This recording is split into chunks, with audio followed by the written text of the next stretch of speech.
Bonjour à toutes et à tous. J'aurais pas dû vous écouter parce que je suis pas sûr d'avoir grand chose de mieux à dire que ce que j'ai entendu. Donc moi j'y suis allé aussi, j'y suis allé de manière un peu contradictoire en me posant la question: est-ce qu'il était possible de faire durer encore notre civilisation en fait. C'est-à-dire que j'ai voulu prendre au sérieux tous ceux qui nous disent que oui, que c'est possible. Je mets de côté l'autre question: est-ce que c'est souhaitable? Ça c'est encore à mon avis une autre question, mais on va y aller. Donc sur un plan beaucoup plus factuel, est-ce que c'est possible ou pas?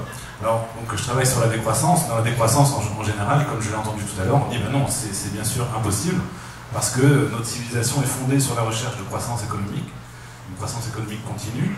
Or, une croissance infinie dans un monde fini est évidemment impossible. Alors ça, c'est l'argument simple, immédiat. On dit souvent qu'un enfant de 5 ans pourrait le comprendre, mais il y a quand même un certain nombre d'objections qui sont adressées à cet argument, notamment dans l'école où j'enseigne. D'abord, de quelle croissance parle-t-on? La croissance, c'est la croissance du PIB. Le PIB, c'est un indicateur qui donne une indication de la valeur monétaire de ce qu'on produit, mais il ne dit rien de la quantité de matière, d'énergie qui sont mobilisées pour produire cette valeur monétaire. Donc ça laisse ouverte la possibilité qu'on puisse avoir une croissance du PIB qui ne soit pas forcément désastreuse sur le plan écologique.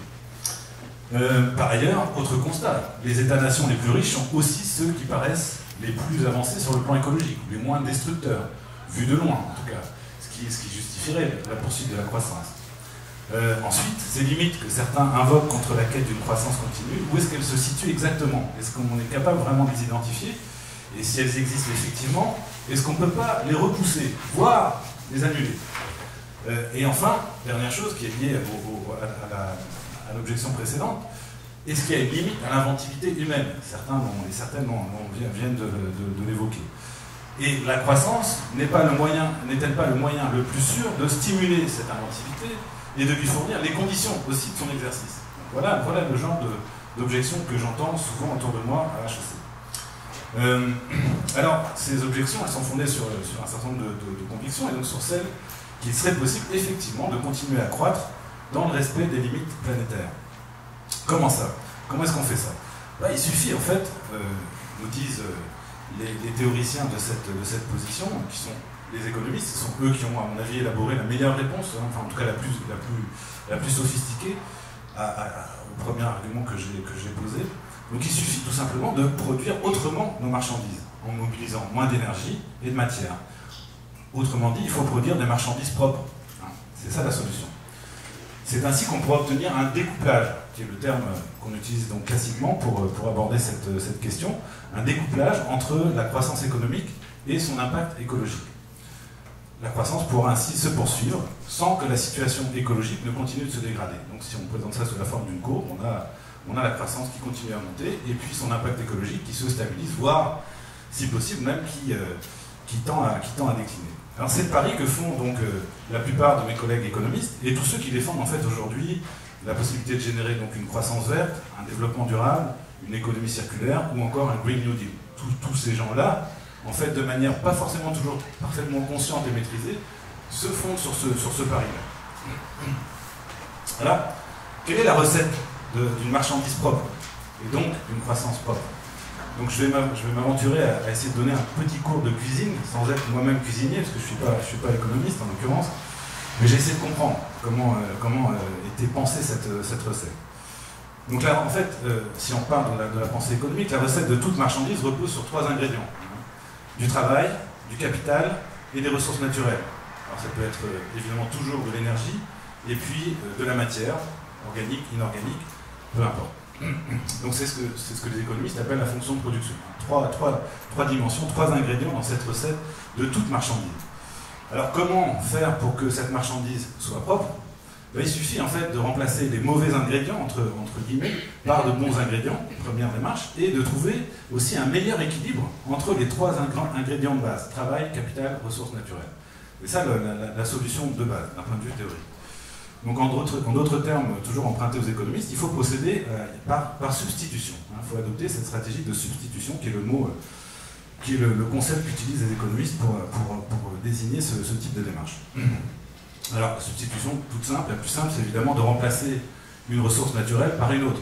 Première substitution, la plus évidente.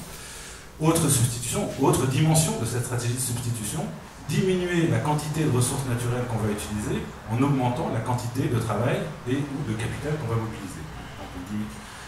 Et de cette manière-là, effectivement, on va obtenir une marchandise a priori plus propre. Par exemple, j'imagine que vous en avez plein qui vous sont venus à l'esprit, bon, on va remplacer le pétrole par du gaz, ou mieux encore le gaz par des éoliennes. Super substitut que le vent, puisque a priori, tant qu'il y aura du soleil, il y aura du vent. Donc ça paraît être une chouette de solution, quoi. La recette se présente bien. Autre substitution simple, hein, d'une ressource naturelle par une autre, on va remplacer des plastiques à base de végétaux, on va remplacer les plastiques à base de pétrole par des plastiques à base de végétaux. Deuxième dimension de cette stratégie de substitution, un peu plus subtile, un peu plus sophistiquée, plus intéressante, qui est vraiment hyper valorisée par notamment la pensée économique. On va substituer donc du travail ou du capital, et ou du capital en général, à des ressources naturelles. Bon, le cas le plus caricatural, c'est par exemple, il n'y a plus de pollinisateurs vivants, on va créer des robots pollinisateurs. Le brevet a été déposé par Walmart, je crois, il y a un peu plus d'1 an et demi, donc ça existe pas seulement dans Black Mirror. Ou alors, on a un petit problème avec le cycle du carbone. On va tout simplement créer des dispositifs de captation et de séquestration du carbone. C'est ça la logique de substitution, hein, de ressources naturelles par du capital et du travail. Plus modeste, moins caricatural, mais beaucoup plus important, on va développer par exemple des moteurs moins énergivores, qui ont besoin de moins de carburant pour fonctionner, ou des bâtiments mieux isolés. On va aussi développer des dispositifs de recyclage. Ça procède de la même logique de substitution, hein, de ressources naturelles par du capital et du travail. Ou alors on va offrir un service à la place d'un bien. Ça renvoie notamment à l'économie de la fonctionnalité. Plutôt que de vendre une bagnole, on va vendre un service qui va nous donner accès à une voiture. Ça suppose quand même la présence du bien, de la voiture, mais a priori ça peut permettre de réduire considérablement l'usage de l'automobile et tous ces effets négatifs. Donc là on est dans des logiques d'éco-efficacité, d'éco-efficience. C'est le mot qu'on peut mettre sur cette deuxième dimension des stratégies de substitution. Alors, donc ça se présente assez bien comme recette, il y a des solutions. On pourrait faire une première objection, mais qui va s'occuper de faire cette substitution? Comment ça va se faire? Qui va s'en charger?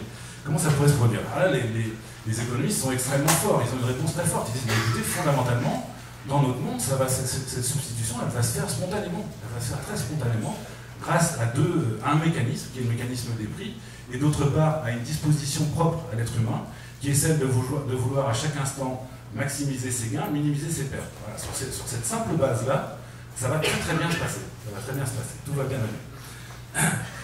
Comment ça va se faire? Tout simplement, dès qu'une ressource naturelle, dès qu'une ressource se raréfie, a priori, son prix va augmenter. Son prix va augmenter. L'humain qui veut payer le moins cher possible et faire le plus de bénéfices va être dès lors incité à se tourner vers une autre ressource. Une ressource qui va être moins coûteuse parce que moins rare. Ou alors il va se tourner vers des manières d'utiliser cette ressource plus économes. C'est notamment cette deuxième dimension de la substitution que j'évoquais tout à l'heure. Alors là on peut faire une autre objection qui n'est pas si simple que ça, parce que ça va supposer de développer un tas d'innovations techniques. Ça ne se fait pas tout seul, de passer aux éoliennes. Bon, il y a quand même tout un travail supplémentaire. Et là, les économistes ont aussi leur réponse. Oui, effectivement, il faut des capitaux. Et comment est-ce qu'on obtient les capitaux? Avec la croissance économique. Donc, c'est vraiment pas une bonne idée de remettre en question la croissance économique. C'est ce qui va nous fournir les moyens matériels et précisément de cette innovation qui elle-même va nous permettre de réaliser et de réussir notre recette de la marchandise propre, de la croissance propre. Bon, donc un discours pas mal séduisant, une recette qui se présente plutôt bien.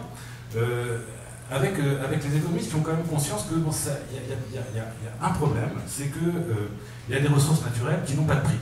Alors ce fameux mécanisme que je viens de résumer de manière caricaturale, il ne marche pas. S'il n'y a pas de prix, il n'y a pas de coût pour l'utilisateur, et donc il va pouvoir continuer à consommer sans problème pour lui. Et c'est le cas évidemment de pas mal de nos ressources naturelles. Alors ça ne veut pas dire qu'il n'y a pas de coût à l'utiliser, en fait, il y a un coût. Comme disent encore les économistes, there is no free lunch, donc il y a toujours un coût. Sauf qu'en l'occurrence, pour un certain nombre de ces ressources, le coût il va être payé plus tard dans le temps ou ailleurs dans l'espace. Donc on va pouvoir le transférer à d'autres. C'est ce qu'on appelle donc les fameuses externalités négatives. c'est l'euphémisme qu'utilisent les économistes pour dire voilà, en fait, bien souvent, on est capable, et les plus puissants sont capables de faire payer leur lunch aux autres. Bon, c'est le principe même de l'externalité négative. Les plus pauvres, ou les générations d'avenir, ou les animaux.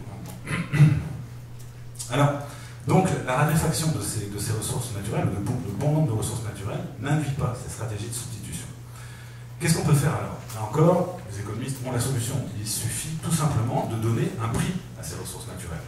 Soit sous la forme d'une taxe, la fameuse taxe carbone par exemple, soit sous la forme de droits d'usage, de cette ressource payable et échangeable sur un marché, le marché du carbone. Et on va ainsi créer de manière artificielle des institutions à la substitution. Et donc ce mécanisme vertueux que j'évoquais tout à l'heure va se mettre en place de cette façon.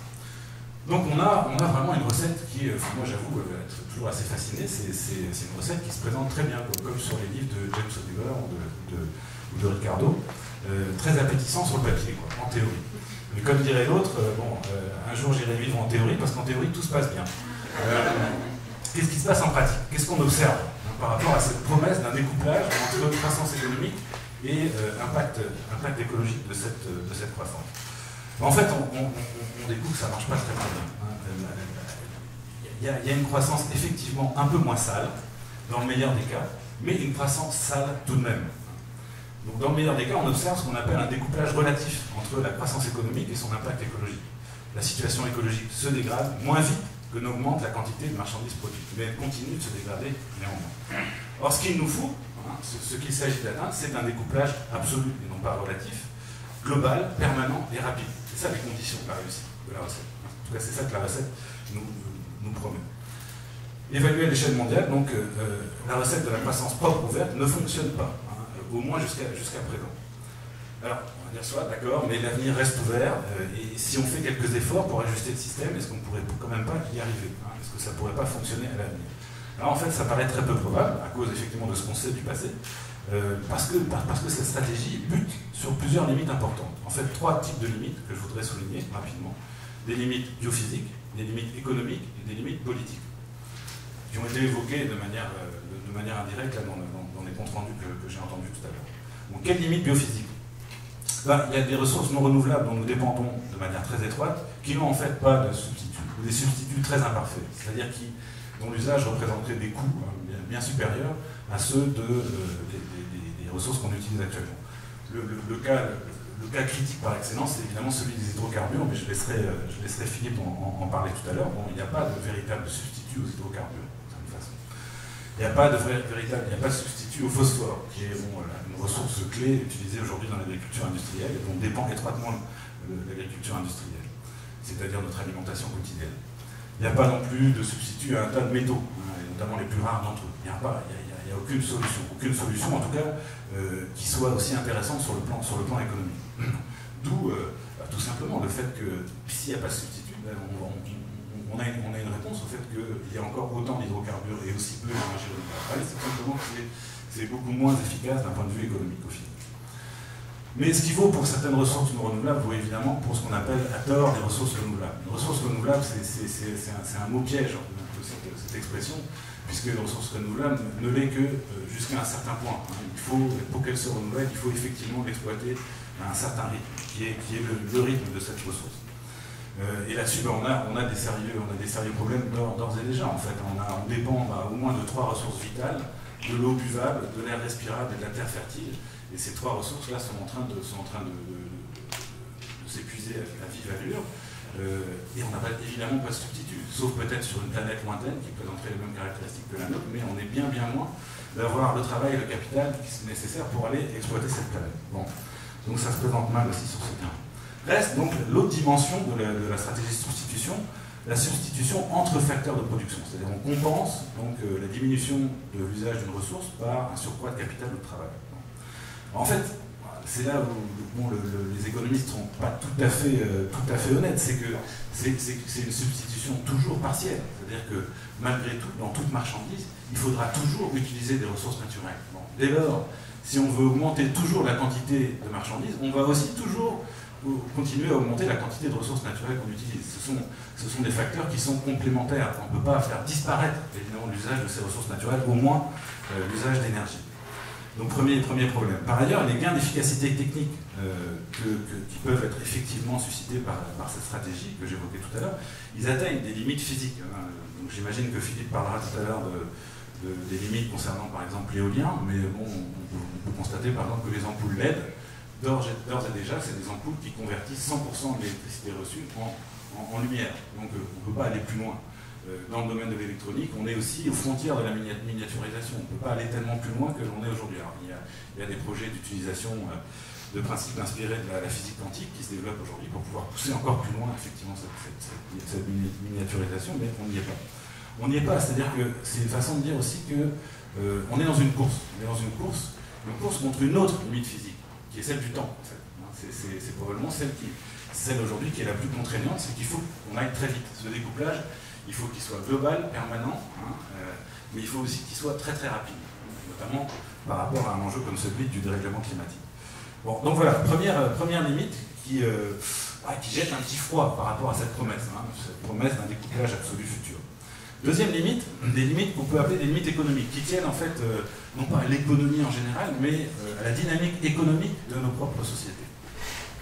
Ces stratégies de substitution que j'ai évoquées tout à l'heure génèrent en fait des effets secondaires qu'on appelle des effets rebonds. Définition minimale de l'effet rebond, c'est la consommation d'une ressource qui est induite, directement ou indirectement, par l'introduction d'un moyen de réduire la consommation de cette ressource. Vous voyez, une espèce d'effet contre-intuitif, paradoxal. C'est pour ça qu'on a appelé ça aussi le paradoxe de Jevons, du nom de cet économiste britannique qui a le premier identifié en fait cette espèce d'effet secondaire là, du progrès technique à propos des progrès en matière d'usage du charbon. Comment c'est possible? Pourquoi ça se produit? En fait, si vous développez une technique plus efficace dans l'usage d'une ressource, un moteur qui est moins énergivore par exemple, de fait vous réduisez le coût d'utilisation de la ressource qui est concernée. Donc ça vous coûte moins cher en pétrole dès lors que vous avez une machine qui en a moins besoin pour produire le même travail qu'avant. Vous faites une économie. Alors dans notre société, dans notre civilisation, évidemment ça va stimuler la demande pour cette technique, pour l'usage de cette technique. Ou alors ça va aussi permettre à celui qui l'utilise d'accumuler un revenu supplémentaire. Tout simplement, ça lui coûte moins cher. Bon, alors, qu'est-ce qu'il va faire de ce revenu? Il va le dépenser dans une ressource laquelle, éventuellement, en rachetant une autre machine. Si c'est un producteur, il va racheter une autre machine pour produire d'autres marchandises qu'il va pouvoir vendre à un moindre coût et donc faire, au bout du compte, un chiffre d'affaires plus important. Bon, à un niveau microéconomique, bon, c'est ce qu'on observe avec les progrès qui ont été faits dans l'usage des moteurs de voiture. On se rend compte qu'effectivement, plus on a amélioré l'efficacité des moteurs de voiture, plus ça a finalement augmenté l'usage de ces voitures.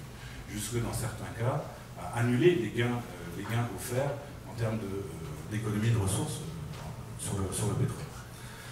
Ou alors si vous continuez à faire le même nombre de kilomètres, à conduire à la même vitesse avec votre voiture moins énergivore, vous allez effectivement dégager un revenu. Qu'est-ce que vous allez en faire? Peut-être à la fin de l'année, vous allez pouvoir vous payer un voyage à 300 balles à Cuba. Donc là, évidemment, l'économie sur le carburant est détruite. Bon, ça, c'est à des niveaux très microéconomiques. Ce qui est intéressant, c'est de considérer ça à un niveau macroéconomique, ce que faisait Stanley Jevons. Stanley Jevons, à partir de son analyse sur les effets des progrès techniques dans l'usage du charbon, disait on s'en va vers un épuisement du charbon en Angleterre. Ça va être terminé.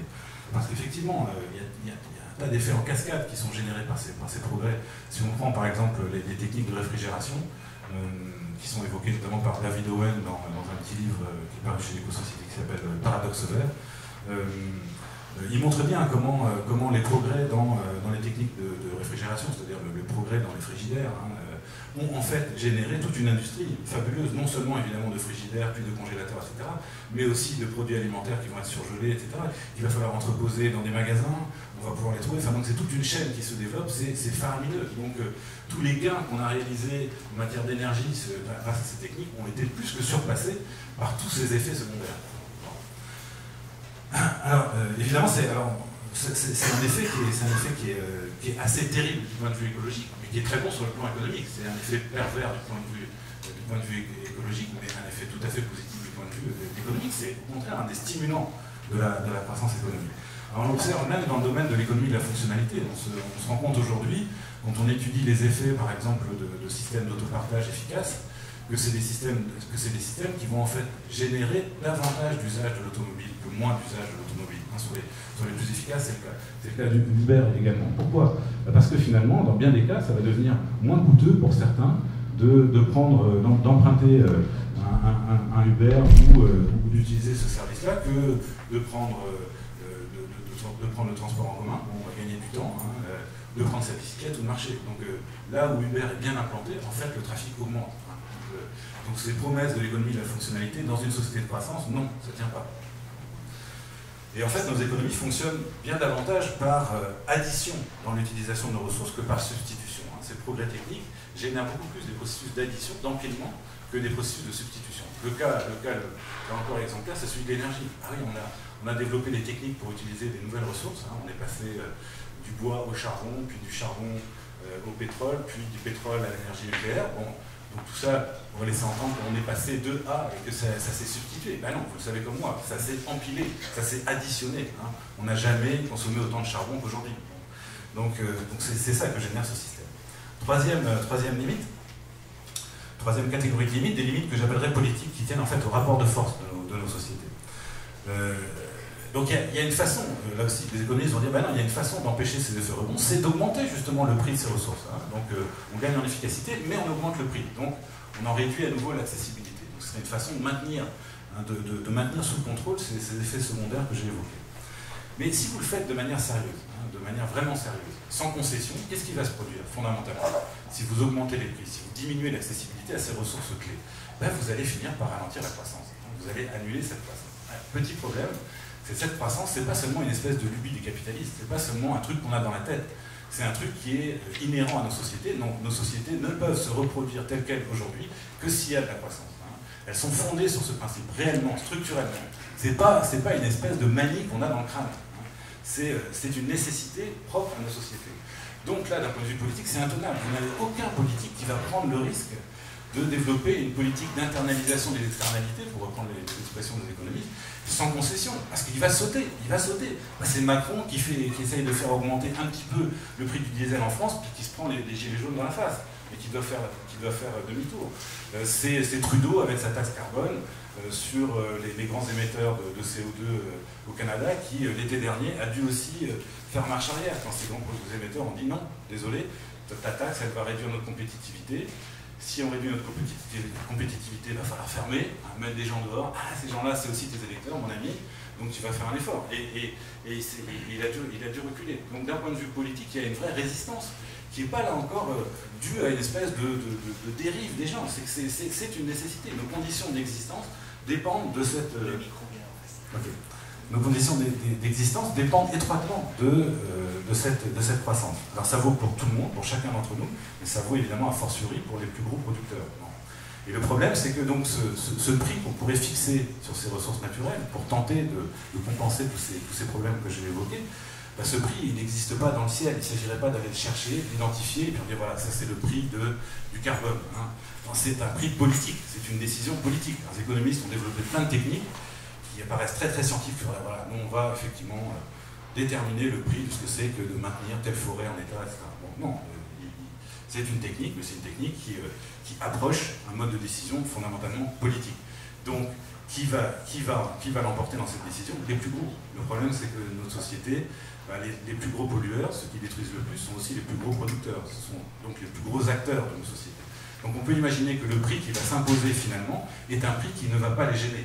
Ou alors qu'ils vont pouvoir transférer facilement à d'autres. À éventuellement leur main-d'œuvre, éventuellement à leur clientèle, dans certaines limites. Parce que si vous forcez ce prix, si vous y allez en force en tant que politique, vous allez effectivement fragiliser la situation de ces gros producteurs et donc finalement fragiliser la situation de bien des gens dans le pays dont vous êtes responsable. Donc voilà la troisième catégorie de limites qui, à mon avis, qui explique à la fois pourquoi finalement notre croissance est toujours sale, hein, malgré tous les efforts qui ont été faits, et qui explique à mon avis aussi pourquoi on n'y arrivera pas à ce fameux découplage absolu que nous promettent notamment les économistes. Alors que faire? Je termine là-dessus. Si on tient vraiment à arrêter le désastre en cours sur le plan écologique, si on y tient vraiment, pas obligé, la solution donc, ne consiste pas à produire des marchandises propres, hein, ou moins sales, comme la voiture électrique par exemple. En fait, d'un point de vue physique, la notion même de marchandise propre, bon, c'est une hérésie, ça ne tient pas. Hein. On peut revenir à Georges Rogan, économiste qui a essayé d'introduire dans la pensée économique des contraintes physiques, l'existence de contraintes physiques, qui montre que tout processus économique est toujours un processus qui se traduit par une perte, par une dégradation. Donc toute marchandise, et ça par définition, la seule marchandise propre qui soit, c'est celle qu'on ne produit pas. Hein. Mais donc cette course-là est vaine, est totalement vaine. Ce qu'il faut faire, c'est produire moins de marchandises. Hein. Ce qu'il faut faire, c'est produire moins de marchandises. C'est ça la seule solution si on veut arrêter ce désastre. Il faut donc non seulement renoncer à la croissance, mais réduire la quantité de matière et d'énergie que nous consommons, ainsi que la quantité de déchets que nous générons.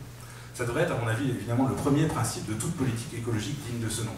Tout écologiste devrait défendre ce premier principe. Après, on peut discuter stratégie, etc. Mais tout devrait être pensé par rapport à cet objectif-là, de la décroissance et de la réduction de la quantité de matière et d'énergie que nous utilisons et de déchets que nous générons. Le découplage absolu, donc, c'est une chimère très largement dans les sociétés de croissance. Continuer à se donner ce découplage absolu comme horizon, c'est vraiment nous conduire tout droit et très vite dans l'abîme. Alors c'est malheureusement ce vers quoi donc, nous entraînent tous ceux qui continuent à défendre la possibilité d'une croissance verte, d'un développement durable, d'une économie circulaire ou d'un Green New Deal. Voilà, merci de votre attention.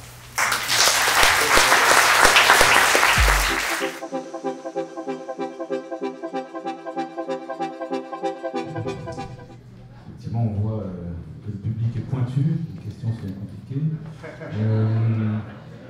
Peut-être sur l'histoire du découplage, je suis passé très vite sur les données. Il y a notamment deux textes qui sont parus ce printemps, qui sont excellents, qui sont des méta-études sur des études portant sur le découplage, qui font une très bonne synthèse. Le premier est de Yorgos Kallis et Jason Hickel. Il est trouvable donc, facilement sur Internet, je ne me souviens plus comment est-ce qu'il l'appelle. Est-ce qu'une croissance verte est possible, quelque chose comme ça. Et puis un rapport d'un collectif européen aussi sur le même sujet qui est excellent. Sur le découplage, ce qu'il faut voir, et un des pièges dans lesquels on nous tient, c'est que en fait, les mesures qui sont données pour essayer d'évaluer le niveau de découplage d'une économie nationale, c'est des mesures qui ne tiennent compte que de ce qui est produit sur place. Que ce qui est produit au Québec ou que ce qui est produit au Canada. Elles ne tiennent pas compte du fait qu'on est dans une économie mondialisée. C'est-à-dire qu'en fait, une grande partie de ce qu'on consomme est produit ailleurs. Et c'est nous qui le consommons quand même. Donc en fait, nous vivons une grande partie de produits finis et semi-finis qui sont produits ailleurs.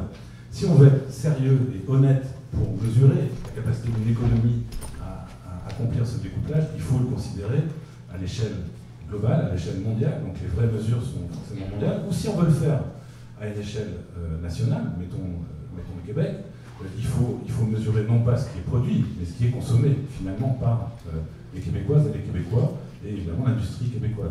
Donc, et là, le portrait change du tout au tout, évidemment. C'est-à-dire qu'on peut présenter les États-nations les plus riches comme finalement très verts et très proches d'un découplage, à condition évidemment d'oublier tout ce qui est produit ailleurs, mais qui est consommé ici. Donc ça, c'est vraiment le première critique qu'il faut adresser à toutes ces études. Il faut soit considérer ça mondialement, ce qui est cohérent avec l'idée de globalisation, hein, et puis évidemment cohérent sur le plan écologique. Les problèmes écologiques que ça pose, ils ne s'arrêtent pas aux frontières de différents pays. Ou alors il faut mesurer donc, plutôt ce qu'on appelle l'empreinte écologique. Alors, sur ce terrain-là, effectivement, ça continue à être absolument désastreux partout en Occident. Il n'y a aucun progrès. En fait, ce que montrent même les études récentes, c'est que ce découplage relatif dont j'ai parlé tout à l'heure, il s'est opéré pas mal au cours du XXe siècle. On le voit bien, effectivement, d'une certaine façon, on produit de plus en plus de marchandises un peu plus propres. Hein. Mais, donc il y a bien un découplage relatif. Mais en fait, depuis le début du XXIe siècle, il semble même qu'on observe en fait un recouplage.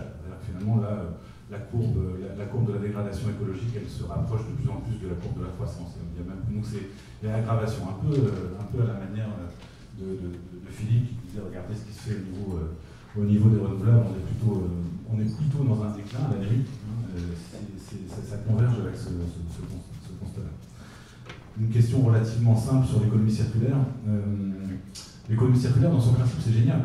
C'est génial, mais ça n'a rien de nouveau. Hein. Finalement, énormément de sociétés humaines ont fonctionné sur la base d'une économie relativement circulaire. Hein. Donc, Et il n'y a pas si longtemps, c'est ce qu'on faisait certainement au Québec il y a encore 50 ou 100 ans, où on ne jetait rien, on ne perdait rien, etc. Bon. Donc dans son principe, c'est une très bonne idée. Ce que j'ai essayé de dire là, c'est que toutes ces idées-là, toutes ces innovations, elles n'ont aucun sens dans une société de croissance. Elles sont vaines dans une société de croissance, parce qu'elles vont, en fait, bien souvent, nourrir la croissance et accélérer ce phénomène de dégradation environnementale ou écologique, au lieu de ralentir. Donc oui, bien sûr que dans une société post-croissance, penser sur le mode de l'économie circulaire, c'est très bien. Mais dans une société de croissance, tout ça va être, tous les bienfaits de la chose vont être annulés par justement cette logique de croissance et d'augmentation continue du nombre de marchandises qu'on peut produire. Ouais, je prends une autre question, peut-être la plus facile pour commencer, mais assez rigolote en fait, c'est une belle question. Il y a quelques années, les ressources prouvées du Venezuela et de l'Arabie ont été presque doublées, avec une petite note disant que l'augmentation n'a pas été vérifiée. Est-ce que c'est une vérité ou non? Pour le Venezuela, je ne suis pas trop sûr. Pour l'Arabie, le cas est super connu. Effectivement, l'Arabie saoudite a doublé ses réserves d'un trait de crayon vers la fin des années 80, en 86 ou en 89. Il faut comprendre que ce pays, l'OPEP, dans l'OPEP, chaque pays a un quota de production basé sur ses réserves. Alors, si tu veux augmenter ta production dans l'OPEP, tu déclares que tes réserves sont gigantesques et là, tu as un gros quota de production. C'est ce qu'ont fait presque tous les pays arabes au milieu des années 80 et leurs chiffres sont absolument gonflés depuis ce temps-là. Tout le monde le sait. On n'a pas vraiment le droit de le dire en public parce qu'il faut se ménager à susceptibilité de ces pays-là, mais c'est un secret de polichinelle. Mais il y a plus intéressant que ça, non seulement l'Arabie saoudite a doublé sa réserve, il l'a porté à peu près à 270 milliards de barils à la fin des années 80, mais cette réserve-là, officiellement, n'a jamais diminué depuis ce temps-là, bien qu'ils extraient des milliards de barils par année. L'explication théorique à ça, c'est que ils ont fait des nouvelles découvertes. Alors, ils ont augmenté leur réserve en quantité égale de ce qu'ils ont extrait. C'est déjà une équivalence un peu curieuse. Mais il faut comprendre comment les réserves sont calculées dans le monde. Et ça, je vais vous dire quelque chose que très peu de gens savent. Il existe une revue de l'industrie qui s'appelle le Oil and Gas Journal. Et à chaque année, au mois de janvier, le Oil and Gas Journal fait un palmarès des découvertes et de l'état des stocks dans tous les pays du monde. Et ils font ça au début du mois de décembre, ils écrivent à tous les représentants pétroliers de tous les pays du monde, ils disent « Bon, ben, votre réserve, elle est rendue à combien cette année? » Déjà, il n'y a aucun pays qui peut vraiment répondre parce que l'année n'est pas finie. Mais eux, ils veulent faire ça dans leur ils veulent publier les résultats dans leur première édition de janvier. Donc, il y a déjà un problème, les chiffres qu'ils reçoivent sont des estimations. Mais le problème, c'est que l'autre problème, c'est que ce sondage-là était très populaire à une certaine époque et maintenant, la plupart des pays s'en foutent éperdument et ne répondent pas. Et la pratique au Oil and Gas Journal, c'est de dire, s'ils n'ont pas fait de déclaration, c'est que leur réserve doit être au même niveau que l'année passée. Ce qui est une fiction totale. Vous allez me dire, on se fout un tout petit peu des chiffres du Oil and Gas Journal. Le problème, c'est qu'il y a un organisme important qui s'en sert comme base pour ses propres statistiques, et c'est l'Association internationale de l'énergie que tout le monde cite à longueur de page partout.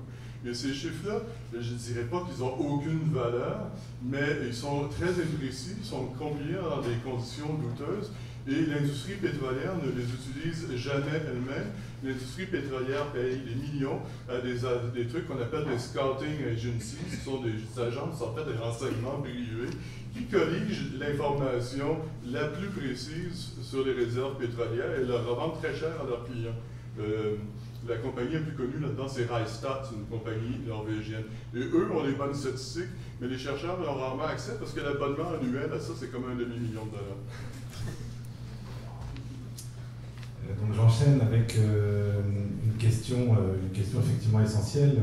Y a-t-il un niveau critique de décroissance dans l'Occident qui contrebalancerait l'appétit de croissance dans les pays en voie de développement? C'est-à-dire, si demain l'Amérique et l'Europe devenaient décroissantes, et après, qu'est-ce qui se passe? Bon. Je pense que là aussi, de la même façon qu'il faut penser globalement la question du découplage, il faut aussi penser globalement la question de la croissance. Et alors là, on nous met dans la tête que chaque pays est autonome finalement à sa propre dynamique. Bon, c'est une erreur. Enfin, d'où vient la formidable croissance occidentale? Parce que c'est en Occident que ça s'est passé d'abord. Elle vient notamment du pillage et de l'exploitation du Sud. du fait d'avoir embarqué de force le Sud dans cette formidable création de richesse qui est revenue essentiellement au Nord. Donc ce serait très certainement une très bonne nouvelle pour l'autonomie potentielle des pays du Sud global que le Nord cesse sa croissance, parce que ça veut dire qu'il cesserait concrètement d'exploiter et de développer sa richesse sur le dos des pays du Sud. Donc en soi, ce serait la première condition à respecter pour que peut-être le Sud puisse décider, avec une relative souveraineté, de son destin. Pour l'instant, son destin ne lui appartient pas. Enfin, c'est ça qu'il faut réaliser. C'est pas le Sud qui décide de jouer ce jeu-là. Ce jeu-là, on le lui a imposé et il est encore contraint dans une large mesure par toutes les politiques néocoloniales qu'on a développées depuis le milieu du XXe siècle. Donc il n'y a rien de donc je pense que cette façon de poser le problème en disant bah oui, mais le Sud, qu'est-ce qu'on fait avec lui? Le Sud, déjà, si on lui laissait la possibilité de décider de son propre sort, ça serait un bon début. Ça serait un très bon début.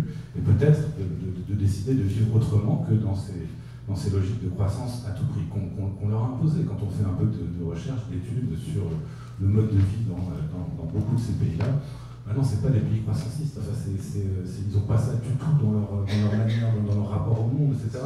Donc, bien sûr qu'on a bien travaillé, on leur a bien mis ça dans le crâne, ça c'est certain. On leur a présenté le modèle du petit bourgeois américain comme le modèle à atteindre, c'est sûr. Donc il y a eu vraiment un martelage énorme, mais a priori, c'est pas quelque chose qui est inscrit dans la volonté de tout être humain que d'embarquer là-dedans, et encore moins dans ceux des pays du Sud. Ce serait ma première remarque par rapport à ça. Ce serait effectivement une bonne nouvelle qu'on arrête de croître, et la meilleure chance qu'on pourrait leur donner de se développer à leur manière. Autre question, le pétrole est parfois appelé... Donc, officiellement, le pétrole est parfois appelé ressource systémique, c'est-à-dire qu'il ne dépend pas, pour son prix, des règles du marché. Pourquoi? Avec sous-question, peut-on imaginer un baril de pétrole à 500 $? Alors, j'ai envie de répondre par une boutade. Le pétrole répond aux règles du marché. C'est le marché qui répond pas très bien au pétrole, ou qui ne répond pas à ses propres règles dans ce cas-là.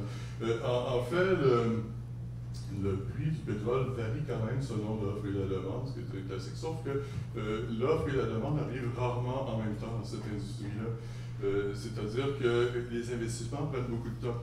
Alors, à un moment donné, on voit que le prix du pétrole est élevé et de toute évidence, il y a une petite tension sur les approvisionnements. Les compagnies décident d'investir tout en même temps, massivement, pour développer les nouveaux prix. Et 2 ou 3 ans ou 4 ans plus tard, quand c'est développé, on se rend compte que sur production, le prix s'effondre. Alors, et des fois, il va s'effondrer pendant qu'il y a une très forte demande parce qu'on a juste surproduit.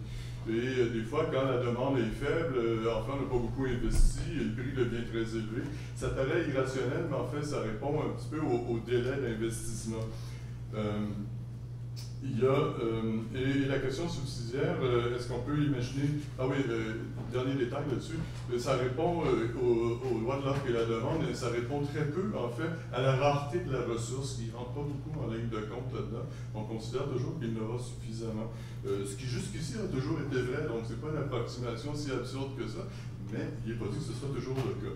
Et à partir de là, les règles du jeu pourraient évoluer très rapidement vers on ne sait pas trop quoi.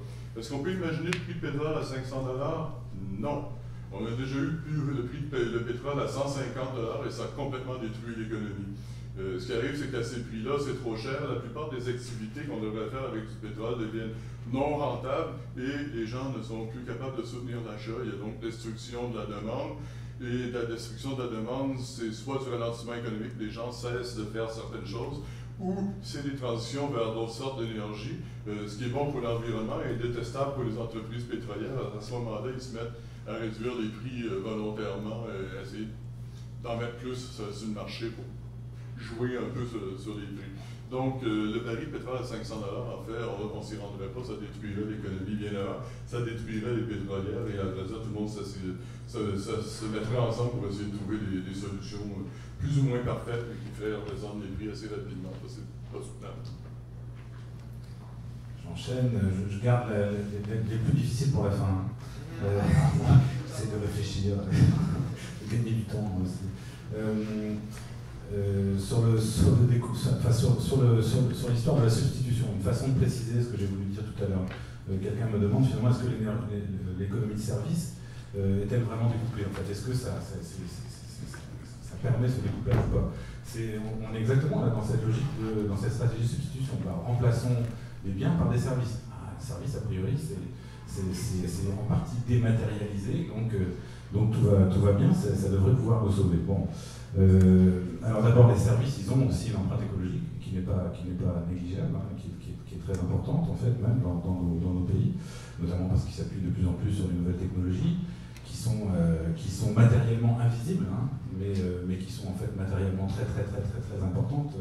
Philippe a évoqué Internet tout à l'heure, c'est un gouffre énergétique, mais c'est un gouffre en termes de matériaux, parce que derrière tout ça, bien caché, il y a des infrastructures extrêmement lourdes, extrêmement coûteuses, hein, qui sont derrière ces services. Jamais. On parle toujours des renouvelables qui consomment tellement de ressources, mais c'est une farce à comparer l'Internet et les réseaux informatiques. Et les pauvres du Sud qui font trop d'enfants. C'est ça.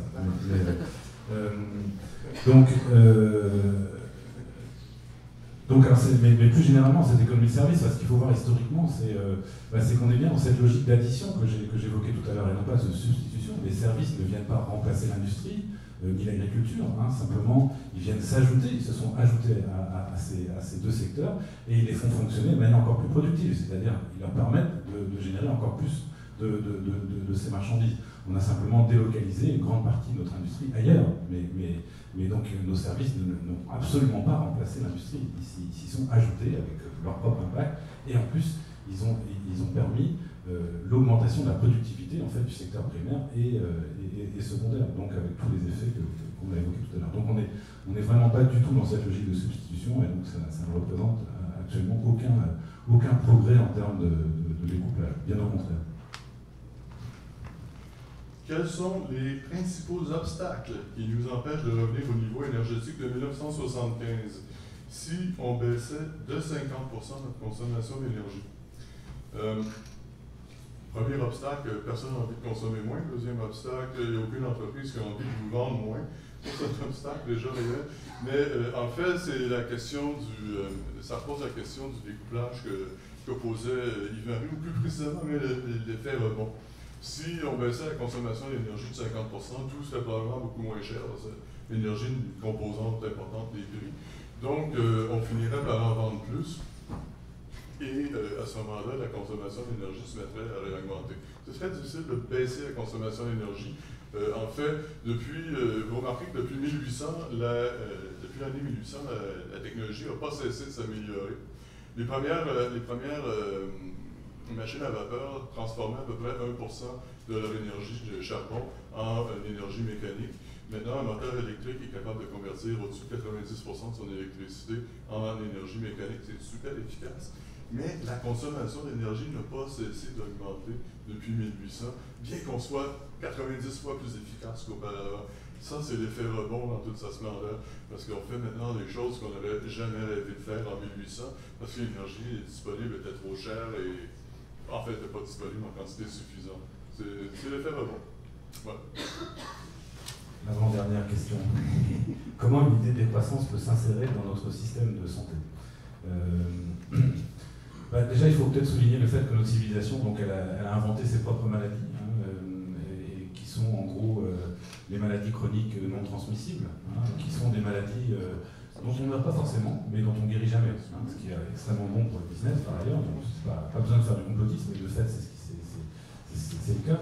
Donc, c'est notre civilisation qui a généré l'émergence de toutes ces maladies, d'un certain nombre de cancers, du diabète, de l'obésité, un certain nombre de problèmes de santé mentale, etc., qui sont très fortement associés à cette civilisation. Donc, une société post-croissance, c'est une société qui aura ses propres maladies, très certainement, mais qui ne seront plus celles-là, qui seront certainement beaucoup moins coûteuses. Notre système de santé est effectivement très très coûteux, en partie à cause de ces maladies dont on ne guérit jamais. C'est ça qu'il faut voir. Hein. Donc, et on peut espérer que une société post-croissance, qu'elle génère effectivement des effets pervers sur le plan de la santé, le problème de la santé est un problème écologique fondamentalement. On fait partie de ces êtres vivants dans un même milieu, donc que ces problèmes soient moins graves. Pour moi, ce serait l'un des premiers effets bénéfiques une société libérée de cet impératif de croissance et de tous ces effets pervers. Est-ce que c'est possible, et comment est-ce qu'on peut le faire, de décentraliser l'énergie pour la rendre individuelle et durable? Comme par exemple une maison ou une communauté qui produit de l'énergie localement. J'ai envie de répondre par une anecdote qui n'a pas vraiment rapport, et pourtant si. Au début du 20e siècle, la plupart des usines dans le monde fonctionnaient avec l'énergie hydraulique. Elles étaient toutes concentrées le long des rivières, et ça faisait des immenses usines avec des concentrations de travailleurs gigantesques, et c'était un milieu propice au développement du syndicalisme.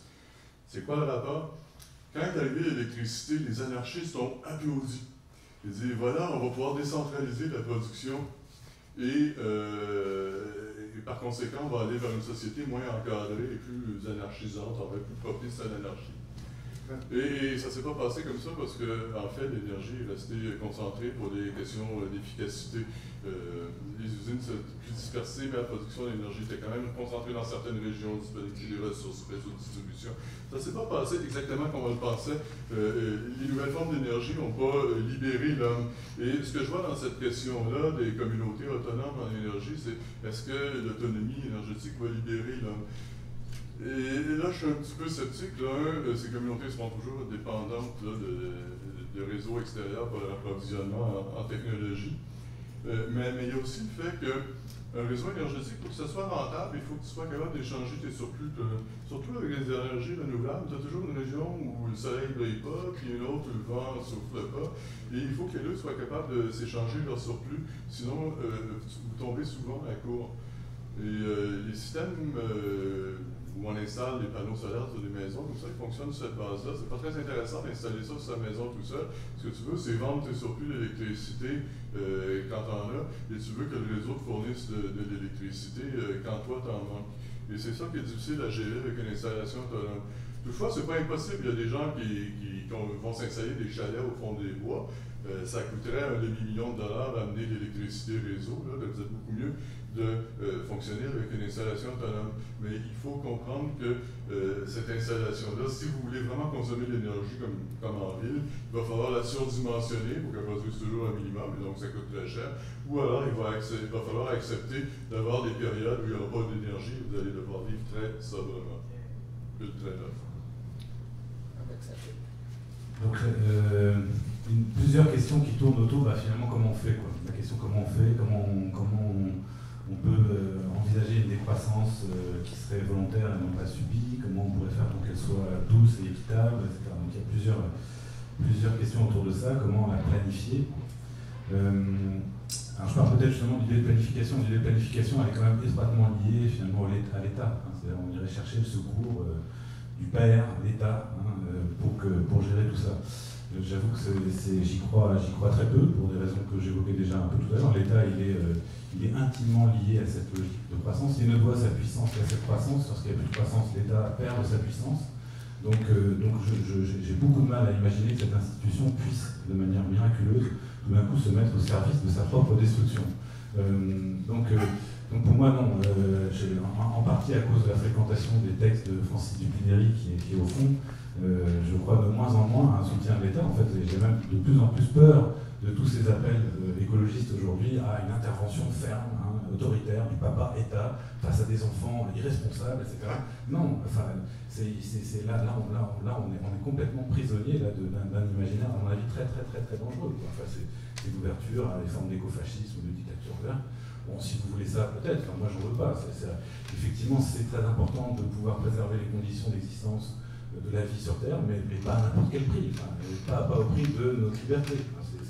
Tout dépend de ce qu'on veut. On peut vivre comme des animaux, domestiqués, mais ça ne me paraît pas être enfin, en tout cas, moi, c'est pas une vision qui m'enthousiasme. Donc non, je me méfierais beaucoup des appels à l'État, et je privilégierais des stratégies qui viseraient beaucoup plus des formes, au contraire, de démantèlement de l'État et qui concrètement se traduirait par des relocalisations finalement de notre existence sur le plan économique, mais aussi sur le plan politique. Enfin, le municipalisme libertaire m'apparaît être une des voies les plus intéressantes à mettre de l'avant sur le politique, pour aller vers la décroissance. Sur le plan technique aussi, mais ça vous êtes nombreux, j'imagine, à vous y intéresser, mais ça suppose aussi de renoncer à ces grands macro-systèmes techniques dont on dépend aujourd'hui, qu'on ne contrôle pas, qui sont complètement destructeurs, pour adopter ce qu'on appelle de plus en plus des low-tech, des techniques démocratiques. On perd en puissance, bah oui, on perd beaucoup en puissance. C'est vrai que c'est une puissance folle que de pouvoir appuyer sur un petit bouton et puis de faire avancer une boîte en fer à 100 km/h. C'est sûr que c'est jouissif ici. Mais sauf que cette puissance, elle a un prix. Elle a un prix, c'est celui de notre liberté, d'une liberté plus fondamentale, qui est celle de pouvoir décider de la manière dont on va vivre. Ah non, si on veut cette puissance fabuleuse de nos machines, ça veut dire qu'on renonce à cette capacité, à cette volonté de décider de comment on va vivre. Aujourd'hui, on est pris là-dedans. Donc c'est toute l'importance de la low-tech.